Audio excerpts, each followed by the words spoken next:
The Balanced Scorecard is a strategic performance management tool developed by Dr. Robert Kaplan and Dr. David Norton, who introduced the methodology in 1992 through an article published by the Harvard Business Review.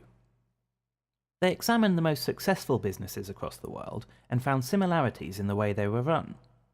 Each of the top-performing businesses had a very clear vision and strategy that was managed across the key areas of finance, customer, internal processes, and knowledge and growth. Kaplan and Norton formalized this structure as the Balanced Scorecard, creating perspectives based on these key areas, thus providing the balance between financial and non-financial measures. The financial perspective looks at top-level financial objectives and measures to answer the question, how do we look to our shareholders? The customer perspective focuses on customer satisfaction, answering the question, how do our customers see us? The internal processes perspective determines how well the business is running and whether we provide what our customers actually want. In other words, what should we be best at? The learning and growth perspective looks at people, their skills, training, leadership, and knowledge, answering the question, how can we improve and create value? The perspectives map out the company vision and strategy. This in turn can lead to the creation of a formal strategy map. That is, the company strategy stated in simple terms in an easy-to-understand form based on the 4 Balanced Scorecard perspectives.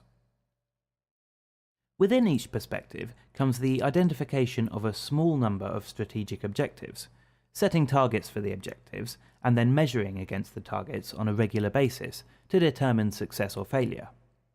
Measurement is undertaken through performance measures. A performance measure should be one of a small number of measures designed to be understood easily and acted upon quickly.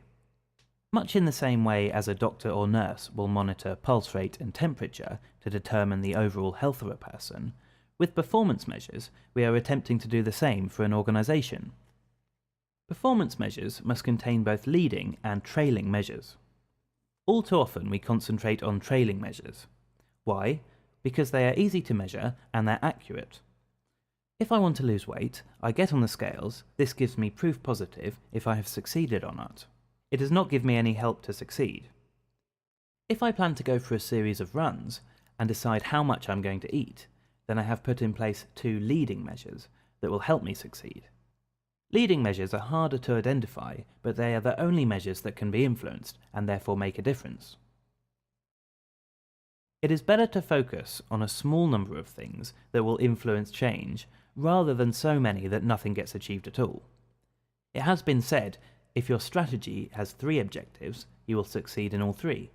If it has 4 to 10 objectives, you will succeed in 1 to 2. If it contains more than 10 objectives, you will succeed in none. A simple case of the law of diminishing returns.